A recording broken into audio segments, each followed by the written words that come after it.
quelle joie au Seigneur que de te louer parmi les nations.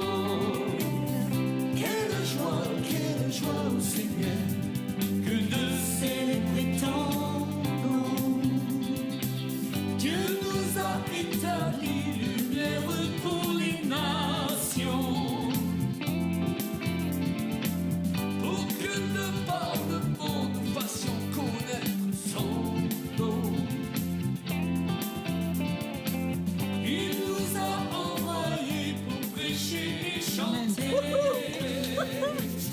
Eh bien, nous voulons aujourd'hui faire cette vidéo, Julia, sur le thème de la joie. Et oui, on a choisi la pire journée de l'année, le plus froid, pour parler d'une chose essentielle à la vie chrétienne.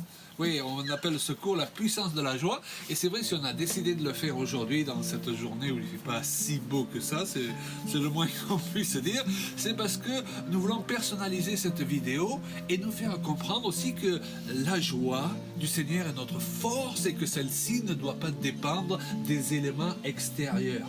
C'est une joie que le Saint-Esprit dépose dans notre cœur, n'est-ce pas? Et je connais un couple qui chantait « Seigneur, nous voulons te remercier pour cette merveilleuse journée, car pour nous maintenant, qu'il pleuve, neige ou fasse grand vent, le soleil qui est dans nos cœurs tous les jours est à son zénith. Et devant nos frères et sœurs, on va glorifier ton nom. » Alléluia. Donc on se disait, allez, on va sortir dehors et on va parler de la joie.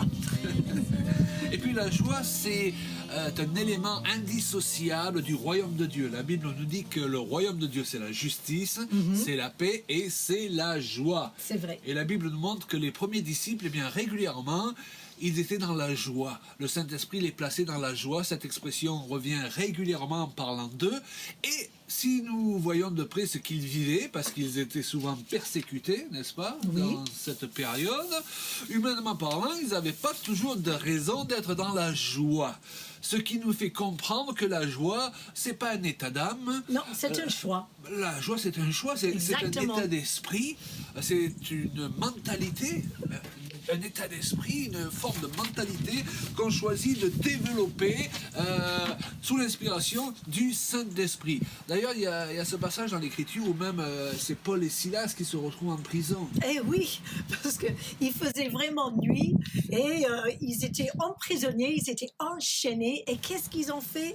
Eh bien, ils ont décidé de louer Dieu, de proclamer ses bienfaits et chanter des louanges de Dieu, même au milieu de leur tempête. Et là, c'est le coup de le dire, ils ont refusé pendant cette nuit-là, cette nuit terrible pour eux, de broyer du noir. Ils ont proclamé les louanges du Seigneur et c'est ce qui a engendré un miracle. La joie du Seigneur s'est manifestée comme étant leur force et la solution pour leur apporter le miracle dont ils avaient besoin. Et ils ont décidé que rien ni personne allait enlever la joie d'appartenir à notre Seigneur Jésus. Et justement, il est arrivé qu'on se retrouve dans des situations où, humainement parlant, on n'avait pas trop envie d'avoir la joie, Julia. Non, c'est vrai. Il y a eu des moments où on était vraiment effrayés et on voyait que le mal, le tourment était tout autour de nous. Et c'est vraiment à ces moments-là que le Seigneur sonde nos cœurs. Et je me rappelle il y a quelques années maintenant, après que ma maman est partie, que j'ai gardé à la maison 20 ans et elle me manque encore. Et c'était la semaine où, juste après qu'elle est partie. Et on a fait les obsèques 3 jours avant qu'il fallait qu'on parte pour une conférence à Paris. Et le thème de cette conférence était « La joie du Seigneur est ma force ». Et je disais « Seigneur, il faut vraiment que tu m'aides. Mon cœur était tellement rempli de chagrin. Comment j'allais pouvoir juste parler, sourire aux gens, amener la joie aux autres? C'est sûr que c'était un peu brutal, mais je voulais vraiment relever ce défi. Donc on est parti à Paris, j'avais le cœur un peu lourd, j'avoue.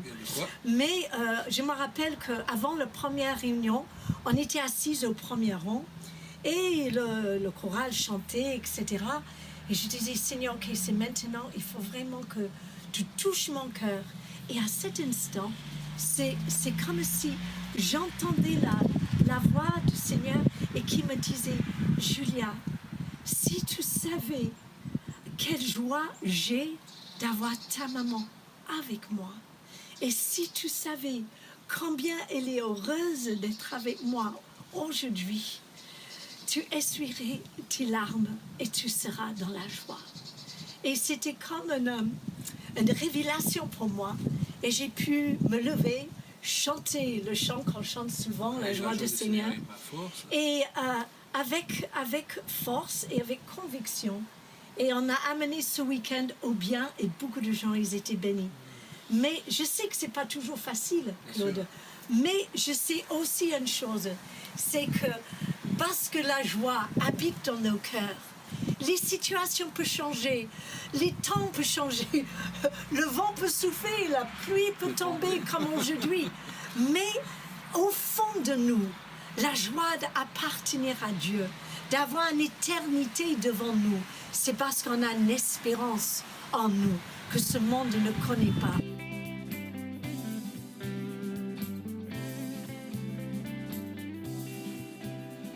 Lorsque nous prononçons ce passage sur lequel je reviendrai, qui est tiré du livre de Néhémie, la joie du Seigneur est ma force, Ouais. le sens de l'hébreu, c'est pas tant ma joie qui est ma force, c'est la joie que le Seigneur a.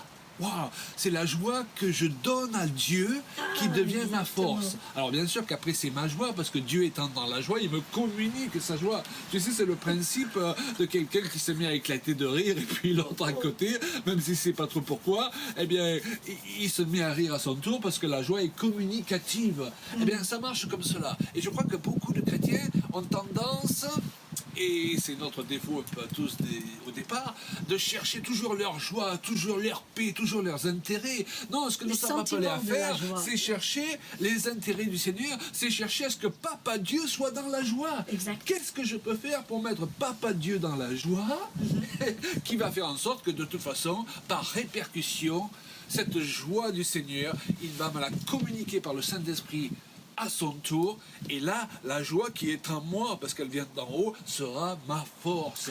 C'est une nuance, je pense qu'il est important de réaliser. On peut lire dans le psaume 30, verset 5, que le soir, il y a souvent des chagrins, des pleurs. Mais quand le matin arrive, il y a encore de la joie. Et on sait que les bontés de l'Éternel se renouvellent chaque matin. Donc ça veut dire que tous les jours de notre vie, on a notre chance d'être heureux. Même si nous sommes passés par un mauvais moment, que nous avons Exactement. eu des angoisses pendant la nuit, on est toujours là prêt à repartir sur la base de la joie et non pas la base de la dépression. Car le matin, chaque matin, on a le choix de voir l'avenir avec l'espérance et de croire dans ce que le Seigneur va faire pour nous, ou d'être déçu encore une fois et de commencer la journée en tant que victime et déçu avec ce monde. Mais je crois que nous, on a pris l'habitude de renouveler nos forces chaque matin et d'attendre de Dieu qu'il retourne même les pires situations, parce que tant qu'il est sur son trône, eh bien, sa joie nous appartient et nous avons la victoire. Alors on ne veut pas donner l'impression à nos auditeurs que c'est toujours simple, que c'est toujours facile. Absolument pas. Mais c'est un choix que nous avons fait. C'est un choix. Et la joie est un choix. Même Et- quand il gèle.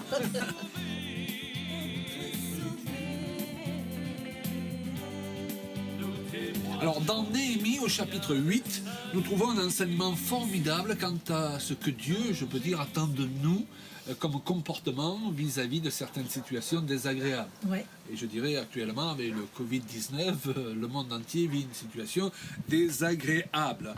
Les Israélites, sous la conduite de Néhémie, ils reconstruisent la ville de Jérusalem.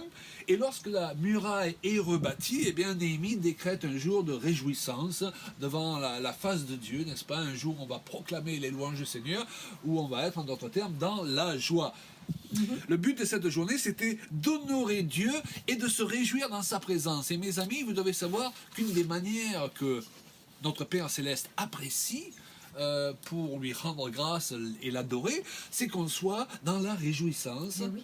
qu'on manifeste sa joie de lui appartenir, la joie d'être sauvé, n'est-ce pas? Dans l'unité, dans d'être l'unité. ensemble. Oui. Donc le but de cette journée est d'honorer Dieu et de se réjouir dans sa présence. Et on amène alors les livres de la loi et on les lit au peuple. J'aime bien ce passage de Néhémie, chapitre 8, verset 7, qui dit que les Lévites expliquaient la loi, ils lisaient distinctement dans le livre de la loi de Dieu, ils en donnaient le sens pour faire comprendre ce qu'ils disaient. Et ça ne suffit pas de lire la parole de Dieu, la Bible, il faut une révélation du Saint-Esprit, et il faut aussi des ministères que Dieu a établis pour expliquer la parole. Sinon, nous pouvons être en danger avec cette parole même qui est supposée nous apporter la vie. Enfin, c'est une parenthèse. Bien sûr. Et à l'écoute de ce qui est écrit dans le livre de la loi, le peuple sent alors sa misère, la misère de son péché, des péchés de ses pères. Et les gens commencent à pleurer de tous les côtés, à être dans la désolation. Et c'est un parallèle aussi qu'on peut faire lorsqu'on vient au Seigneur, qu'on prend conscience de ses péchés, de sa misère. On passe d'abord par la repentance. On passe par la repentance et Bien donc sûr. on se retrouve On est momentanément conscient. dans un Waouh. état de tristesse. Bien Et je sûr. voudrais vous dire que lorsque la tristesse est légitime, elle est une bonne chose à condition qu'elle soit passagère. Parce que le plan de Dieu, c'est pas de nous voir dans la tristesse continuelle. Dieu aime nous voir dans la joie, nous l'avons déjà dit tout à l'heure. À partir de là, le peuple commence à partir dans la mauvaise direction. Uh-oh. Il se laisse envahir par la tristesse. Il y a une différence entre avoir de la tristesse, légitime, je le disais tout à l'heure, et puis se laisser envahir par la tristesse. Parce qu'alors, elle va finir par nous plonger dans la dépression. Il ne faut pas qu'on s'installe dedans et que ça devienne un mode de vie. C'est pas ce que Dieu a prévu. Non. Cette journée de consécration n'est pas loin de virer à un jour de deuil et de déprime. L'attitude des Juifs de l'époque est en train de faire foirer le plan original qui consistait à se réjouir dans la présence de Dieu. C'est pourquoi Néhémie et les Lévites disent alors au peuple, ce jour est consacré à l'Éternel. Ne soyez pas dans la désolation et dans les larmes. Et il leur précise, ne vous affligez pas, c'est là qu'on a ce fameux verset qui vient d'ici, car la joie du Seigneur sera votre force. Et bien voilà. Et nous l'avons précisé tout à l'heure, le fait que Dieu soit dans la joie sera votre force. Parce qu'alors il vous communiquera sa joie. C'était une journée prévue pour être une journée de joie. Il y a des moments où Dieu veut que nos journées soient des journées de joie, mais le diable a décidé que ce seraient des journées de tristesse. Et nous devons faire le choix entre la volonté de Dieu et la volonté du diable. Ou de fixer nos yeux sur tout ce qu'il y a encore à faire et toutes nos imperfections, plutôt que de fixer nos yeux sur ce que Dieu a déjà fait et de se dire, mais on avance, on va arriver. Alléluia, Dieu, il est au milieu de nous et il veut nous encourager pour y aller en avant. Et il est content avec nos efforts. Oui. Mais oui. Et le diable utilise justement souvent, je dirais, nos émotions distorsionnées, la culpabilité, ce sentiment parfois qu'on croit légitime de devoir culpabiliser alors que Dieu a déclaré que nous sommes purs devant ses yeux. Et beaucoup d'enfants de Dieu ont été malheureusement amenés à la tristesse légitime par la repentance, mais après on les a laissés là et on a continué à ajouter toujours que plus de tristesse dans leur vie, si bien que la vie chrétienne est devenue une vie triste. Oui, parce qu'ils fixent les yeux que sur ce qui ne va pas. Et ça, il faut encore régler. Ça, il faut encore régler. Alors que l'objectif dans la vie chrétienne, c'est pas la tristesse. Non. La tristesse, c'est juste un passage pour prendre Exactement. conscience de certaines choses. L'objectif, c'est la joie, parce que dans sa présence, il y a d'abondantes joies. Et la Bible dit que les Lévites calmaient tout le peuple en disant « Taisez-vous » Et il y a des moments dans la vie où il faut tout simplement se taire. Les Hébreux ont failli faire foirer cette journée, si je peux dire, qui était consacrée au Seigneur, n'est-ce pas?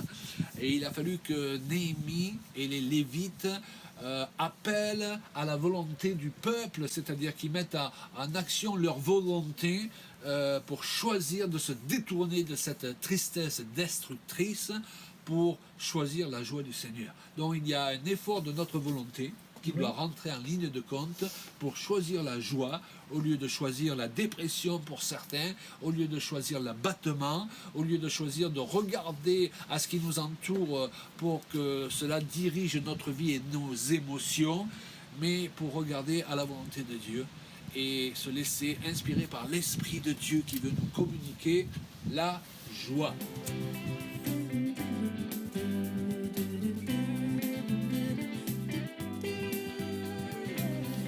n'oublions pas que la joie, ça fait partie de l'expression de fruit de l'esprit, n'est-ce pas? Fruit de l'esprit, oui. Donc c'est normal que régulièrement, eh ben, on peut exprimer cette joie de vivre tout simplement, d'être en vie et de vivre éternellement. Alléluia. Et en plus, la joie, c'est contagieux.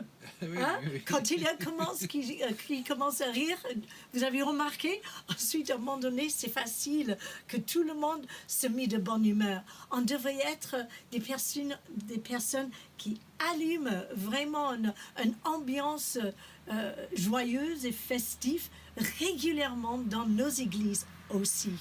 C'est pourquoi il y a une onction de joie aussi. Ah. Beaucoup de gens ont critiqué ce qu'on appelait à une époque l'onction de Toronto. C'était Ah, une je me rappelle véritable très bien. visitation du Saint-Esprit sur son peuple On a vécu pour très fort. communiquer une nouvelle dimension dans la connaissance de Dieu le Père, mais aussi pour les plonger dans la joie. Et sous cette onction, des gens, et nous l'avons vécu aussi, se retrouvaient ou se retrouvent encore en train de se rouler par terre de joie. Et ça peut même durer pendant des heures, parce que cette onction est là, non pas juste pour qu'on rit, mais pour nous guérir. Et quelqu'un dira, mais est-ce que c'est biblique et tout ça? Eh bien, le jour de la Pentecôte, lorsque le Saint-Esprit a été répandu, on se rend compte que les gens prophétisaient sous l'onction de l'Esprit, ils parlaient en langue, bien sûr, il y avait des flammes de feu, mais ceux qui passaient, qui les voyaient, ont eu une réflexion. Ils ont bu. Ils ont dit, ils sont pleins de vin d'eau. Oups là. Pourquoi ils ont C'était raisonné trop ainsi? joyeux. C'est parce que les gens qui voyaient avec un comportement de personnes ivres.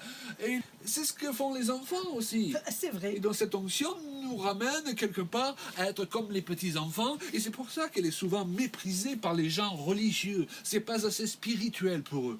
Et ce que nous voulons, c'est pas être spirituel aux yeux des gens religieux, c'est être loin de l'esprit, c'est être visité par l'onction du L'huile de Saint-Esprit, qui est une huile de joie, et on va y revenir parce que c'est l'onction qui caractérisait la personne et le Même ministère de de Jésus. Exactement.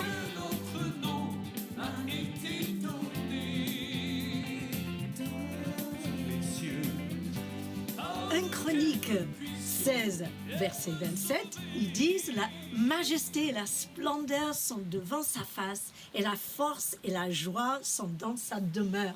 Moi, je vais habiter dans la maison de l'Éternel tous les jours de ma vie, mais éternellement, bien sûr, mais pourquoi pas profiter de la joie de Dieu et de sa présence dans sa demeure ici-bas. Moi, moi, je suis fière d'être connue comme quelqu'un, il paraît, un peu joyeuse, mais ce n'est pas ce n'est pas quelque chose que je cultive, c'est juste que le Seigneur m'a fait comme ça. Mais je pense qu'il aimerait vraiment partager sa joie. Et je prie qu'aujourd'hui, vous allez être remplis de sa joie et de quelque chose qui bouillonne à l'intérieur de vous. Vous savez, la joie, ça ne se contient pas, ça se partage. Et même ce verset, Claude, qui disait que Jésus tressaillit de joie. Oui, d'ailleurs, c'est bien que tu fasses ce mouvement, parce que lorsque Jésus prie, Père, je te remercie de ce que tu as caché ces choses aux sages et aux intelligents, et de ce que tu les as révélées aux enfants. La Bible dit qu'il tressaillit. Et nous, dans notre concept très européen de tressaillir, c'est hop, il a un petit peu bougé, n'est-ce pas? Mais le terme grec sous-entend qu'il tournait sur soi, n'est-ce pas? Donc il a fait cette prière en bougeant, voire éventuellement en sautant et en criant. Et d'ailleurs, j'aime bien la traduction de Paroles vivantes qui rend que Jésus fut transporté de joie par le Saint-Esprit. Wow. Tu vois, il tressaillit, ça signifie littéralement qu'il fut transporté de joie par le Saint-Esprit. Et donc, je crois que nous sommes appelés, les uns et les autres, à laisser le Saint-Esprit nous transporter régulièrement de joie et que nous n'avons pas à en avoir honte. Ce qui caractérisait le ministère de Jésus, c'est qu'il était loin. Quand on parle du Messie, du Christ, ça veut dire loin, celui qui vient avec son onction, selon le sens de ces termes grecs et hébreux. Donc, ça nous rappelle ce passage d'Ésaïe, Julien, qui dit « L'Esprit, Du Seigneur l'Éternel est sur moi, car il m'a oint. » Et Jésus était oint pour faire des choses particulières, libérer les captifs, renvoyer libres les opprimés, Apporter une guérir bonne les nouvelle. cœurs brisés, apporter c'est de ça. bonnes nouvelles, n'est-ce pas? Exactement. Toutes ces Et choses. chrétien vient du mot Christ. Donc, si Christ signifie oint, Oui. chrétien signifie petit oint ou Ouais, oint. ouais. Qui est appelé à marcher sur les traces de loin des oints Jésus-Christ pour faire les mêmes choses. Mais Jésus était oint d'une onction particulière. Oui. Et la Bible précise même qu'il était oint de cette onction par privilège par rapport à ses collègues. Selon les traductions, par supériorité vis-à-vis de ses collègues. Qui étaient ses collègues? C'était les prophètes qui étaient parus avant lui. Donc Jésus n'était pas oint de l'onction dont Élie était oint, aussi grand fut ce prophète, dont Moïse était oint, dont Jean-Baptiste était oint, parce qu'il y a plusieurs formes d'onction, n'est-ce pas, qui sont des expressions du Saint-Esprit. Il était oint d'une huile Huile. propre à son ministère, Il était. une huile de joie. joie. La Bible nous dit, waouh! On a de mal à imaginer Jésus Oui. loin d'une huile de joie. On imagine toujours Jésus Très qui sérieux, marchait, hein? voilà, très sérieux. Et il était certainement. Quand il fallait l'être. Quand il fallait l'être. Sérieux. Mais d'autres fois, on le voit autour de ses disciples, autour d'une table, en train de partager le pain et de se réjouir d'être ensemble. Et combien il a même dit, mais réjouissez-vous encore pendant le temps que je suis là. Hein? Donc c'est important de Et il n'est réaliser. pas possible d'être oint d'une huile de joie sans être quelqu'un qui rit régulièrement et qui est régulièrement dans la joie. Oui. N'est-ce pas? Et si Jésus était oint d'une huile particulière, et l'Écriture nous précise que c'était une huile de joie, c'est parce que c'est ce qui doit caractériser l'onction qui habite en nous. Hein, Jean s'adressant aux chrétiens, il leur dit, vous avez reçu l'onction qui vient de lui. Une onction qui est liée à la joie, c'est-à-dire qui est indissociable de la joie. Et c'est pourquoi le diable fait tant d'efforts pour nous plonger dans la tristesse, parce que lorsqu'il arrive à nous éloigner de la joie, si je peux dire, il nous éloigne de la puissance de l'onction. Et la vie même. Tout à fait. Et donc il est important de réaliser la nature de l'onction qui était l'onction qui résidait sur Jésus et qui est supposée résider sur nous, les chrétiens, les petits Christ. Nous avons été oints pour accomplir des miracles, pour accomplir des guérisons et des délivrances. Et nous devons réaliser d'ailleurs que la délivrance est indissociable de la puissance de la joie. Quand l'adversaire veut t'abattre et quand il veut te déprimer, Je ne sais pas si vous voyez, mais là, le temps, il se gâte, il fait froid, il commence à pleuvoir. Et on est là en train de rigoler tout de seul. parler sur la joie du Seigneur. On est en train de Et on prie se vraiment qu'à travers fortifier. ce cours, cette joie vous soit communiquée. Ah oui, oui. Et quel plaisir de passer ce temps, ce beau temps avec vous. Donc, comme je le disais tout à l'heure, l'onction de joie est liée à la délivrance. Et là, il y a une révélation peut-être à apporter à nos amis. Je me rends compte que souvent, ce qu'on appelle les ministères de délivrance, ils ont rendu ça un peu trop sérieux. Et le diable aime qu'on le prenne au sérieux. Or, la Bible nous dit que Dieu du haut des cieux, il rit de ses ennemis. Et je voudrais vous apporter peut-être notre angle des choses, une autre vision sur la délivrance.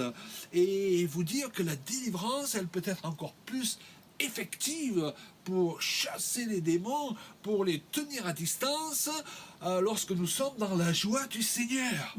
Il est dit par exemple dans le psaume 126, verset 2, « Quand l'Éternel ramena les captifs, donc délivrance, alors notre bouche fut remplie de rire et notre langue de chants de joie. » Waouh! Il y a cet autre verset aussi qui est pas mal du tout.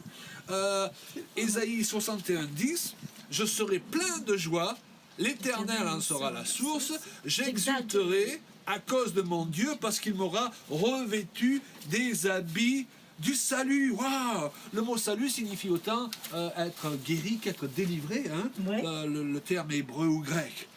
Néhémie 8, 9, 10, ne soyez pas dans la désolation et dans les larmes. n'est-ce pas? Car la joie de l'Éternel sera votre force. Nous l'avons cité tout à l'heure et nous avons besoin particulièrement de la manifestation de la force de l'Éternel lorsque nous sommes confrontés aux puissances démoniaques. Donc la joie est une attitude de victoire. Dieu se rit de ses ennemis. La joie, c'est une arme aussi. Tu sais, en plein milieu de la nuit, lorsque parfois nous sommes attaqués par des angoisses, par des pensées négatives, ces journées où on est fatigué, il y a toutes ces pensées qui reviennent, n'est-ce pas, très négatives, eh bien la meilleure chose à faire, c'est pas de rester dans le lit et d'essayer de les gérer par ses propres forces, c'est de se lever et de commencer à rire, Et de louer rire Dieu. de nos ennemis, de rire vis-à-vis des plans de l'adversaire. Absolument. Et là aussi, eh bien, si on n'est pas visité par une onction particulière, eh bien, on va faire le choix d'aller vers le rire plutôt que d'aller vers l'angoisse. Parce que le rire, c'est une arme. Et d'ailleurs, on se rend compte aussi, et je dirais c'est aussi une thérapie, qu'il y a des gens qui payent pour suivre des formations, pour réapprendre à rire, parce qu'on s'est rendu compte que le rire est une thérapie C'est qui ça. nous aide à sortir de la dépression Médicalement reconnu. et à être en bonne santé. Bien sûr. Donc ça, c'est une loi naturelle C'est et une loi spirituelle naturelle qui est déjà dans l'air. que même Hein? ceux qui ne connaissent pas le Seigneur ont découvert. À plus forte raison, nous qui avons l'Écriture, Et qui nous révèle, absolument, n'est-ce pas, la que la vérité joie du Seigneur est est ma force. La joie du Seigneur est ma force. La joie du Seigneur est ma force. Je me rappelle, il y a quelques années, j'ai eu une vision et je voyais une chaîne de montagnes et au-dessus, il y avait des nuages blancs. Et en fait, c'était comme si ces nuages étaient le pont de la robe de Jésus. Et je voyais deux pieds qui, les orteils touchaient les sommets des montagnes et dansaient. Et devant ça, il y avait une grande plaine. Et je descendais dans la plaine et je voyais autour de moi, et il n'y avait que des personnes astropiées et par terre, comme si c'était après une grande bataille. Il n'y avait que des corps éparpillés partout. Et je disais, oh mon Dieu, qu'est-ce qui est arrivé? Et voilà, il y a Jésus qui arrive et il commence à danser autour des personnes et toucher les mains. Et chaque fois, quelqu'un il se levait et se mettait à danser avec lui. Et il touchait quelqu'un d'autre et une autre personne se levait et commençait de danser. Et moi, j'ai commencé de faire les mêmes choses. Et voilà, toutes les personnes se revenaient à la vie et commençaient d'entrer dans la danse. Et je me rappelle, il y a quelques années, j'ai tombé sur ce passage en Proverbe 8:30 et qui parle justement de Tu Jésus, veux que je le lise? si tu veux. Et ça parle vraiment de qui était Jésus, même avant que la terre était comme on le connaît aujourd'hui, et les relations qu'il avait avec le Créateur, son Père. Ouais, Proverbe 8:30, j'étais à ses côtés comme son maître d'œuvre, sans cesse objet de ses délices. Je dansais devant lui, selon les traductions, hein, ça c'est la traduction du Semeur. Je dansais devant lui jour après jour. Jouant sur la surface de la terre et réjouissant parmi les hommes. Ouais. Et Jésus, il est là pour nous rendre la vie, pour relever les morts, les astropiés, pour guérir, pour donner la vie et pour nous donner la joie de vivre. Merci Seigneur. J'avais à cœur de partager cette vision avec vous parce que je crois que si on vit les choses qu'on vit aujourd'hui, plus que jamais on a besoin de garder cette joie à l'intérieur de nous et de passer du temps avec Jésus qui était loin d'une ville de joie. Et dans ta vision, la joie était un des supports, une expression de Jésus pour la guérison de ceux qui avaient besoin d'être relevés et transformés. Merci Seigneur pour ta joie. La joie du Seigneur. Seigneur. Et ma Alors voilà, pour terminer ce cours sur la puissance de la joie, parce qu'on a envie de rentrer maintenant Au pain de pour se chocolat mettre chaud. au chaud. Et à travers ce cours, nous souhaitons que vous puissiez vraiment recevoir une bonne dose de joie de la part du Seigneur et que dans l'avenir, vous soyez connu comme quelqu'un qui amène la joie du Seigneur partout où vous y allez. Voilà, nous vous laissons avec cette exhortation de l'apôtre Paul, soyez toujours joyeux, Amen. qui n'est pas un état d'âme, mais un état d'esprit. C'est un choix. Que le Seigneur vous bénisse. Au revoir. Et ma force, et ma force.